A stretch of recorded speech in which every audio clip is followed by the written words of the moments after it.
Assalamualaikum warahmatullahi wabarakatuh. Perkenalkan, saya Elvira Dilan Prasasti dengan NIM 1010124000178 dari kelas TT 4805. Pada kesempatan kali ini, saya akan menjelaskan materi mengenai hidup mulia di jalan Allah, mati syahid dalam naungan ridhonya.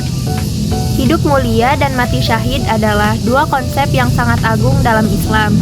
Seorang muslim tidak hanya dituntut untuk menjalani kehidupan yang penuh dengan ketaatan dan akhlak mulia, tetapi juga diharapkan mengakhiri hidup dengan husnul khotimah atau akhir yang baik, termasuk meraih kesyahidan. Allah Subhanahu wa taala berfirman, A'udzubillahi minasyaitonirrajim. Bismillahirrahmanirrahim. Wala tahsabannal ladzina qutilu fi sabilillahi amwata bal ahya'un inda rabbihim yurzaqun, yang artinya, dan janganlah kamu mengira bahwa orang-orang yang gugur di jalan Allah itu mati.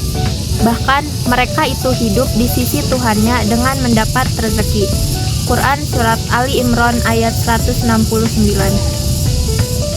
Rasulullah Shallallahu Alaihi Wasallam juga bersabda, Man mata wahwa yadri annahu la ilaha illallahu dakhalal jannah, yang artinya, barang siapa yang mati dalam keadaan mengetahui bahwa tidak ada Tuhan yang berhak disembah kecuali Allah, maka ia akan masuk surga.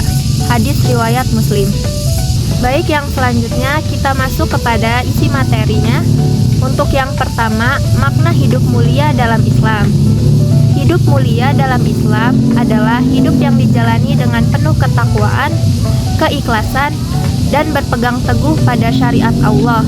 Adapun ciri-ciri hidup mulia antara lain, yang pertama yaitu beribadah dengan benar, terdapat pada Quran Surat Az-Zariyat ayat 56. Yang kedua, berakhlak mulia, terdapat pada Quran Surat Al-Qalam ayat 4. Dan yang terakhir, yang ketiga, bermanfaat bagi sesama, sesuai dengan hadis riwayat Ahmad, sebaik-baik manusia adalah yang paling bermanfaat bagi manusia lain. Oke, yang kedua, pengertian mati syahid.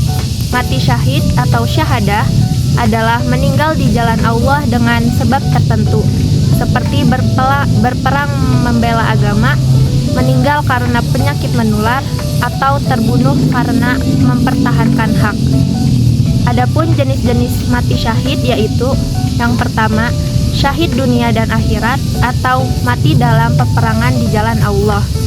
Dan yang kedua, syahid akhirat, mati karena penyakit, tenggelam, dan lain-lain dengan tetap sabar dan ikhlas. Sabda Rasulullah Shallallahu Alaihi Wasallam, Asyuhada'u hamsah, al-mat'un, wal mabtun, wal goriq, wa syahibul had, wa syahidu fi sabilillah, yang artinya, syuhada itu ada 5. Orang yang mati karena wabah, sakit perut, tenggelam, tertimpa reruntuhan, dan yang syahid di jalan Allah. Hadis riwayat Bukhari dan Muslim. Untuk subbab ketiga yaitu keutamaan mati syahid. Poin pertama yaitu diampuni dosanya kecuali hutang, sesuai dengan hadis riwayat Muslim. Dan yang kedua, langsung masuk surga tanpa hisab, terdapat pada Quran Surat Ali Imran ayat 169 sampai 170. Dan yang ketiga, ditempatkan di surga tertinggi atau Firdaus. Untuk sebab keempat yaitu cara meraih hidup mulia dan mati syahid.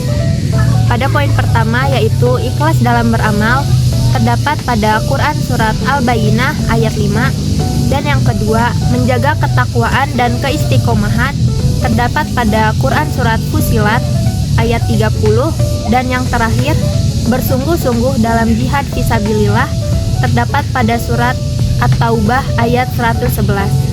Adapun kesimpulan dari materi yang saya sampaikan kali ini adalah Islam mengajarkan bahwa hidup mulia dan mati syahid adalah dua tujuan utama seorang muslim. Hidup mulia dicapai melalui ketakwaan, ibadah, dan akhlak terpuji. Sementara mati syahid dalam berbagai bentuknya menjadi puncak kemuliaan akhirat. Keduanya membutuhkan keikhlasan, istiqomah, dan kesiapan berkorban di jalan Allah. Sebagaimana janji Allah dalam Quran Surat Ali Imran ayat 169, para syuhada mendapat tempat istimewa. Mari kita berusaha meraih keduanya sambil berdoa untuk kematian yang husnul khotimah. Wallahu alam. Baik, kita masuk kepada penutup. Hidup mulia dan mati syahid adalah cita-cita tertinggi seorang muslim. Dengan menjalani kehidupan penuh ketaatan dan siap berkorban di jalan Allah, kita berharap meraih keridoannya. Semoga Allah memberikan kita kekuatan untuk istiqomah dan mengakhiri hidup dengan husnul khotimah. Amin. Untuk doa penutup, A'udzubillahi minasyaitonirrajim. Bismillahirrahmanirrahim. Allahumma ja'al khaira umri akhirah wa khaira amali khawatimah wa khaira ayyami yaumal qiyamah. Yang artinya, ya Allah, jadikanlah sebaik-baik umurku adalah akhirnya, sebaik-baik amalku adalah penutupnya, dan sebaik-baik hariku adalah hari ketika aku bertemu denganmu.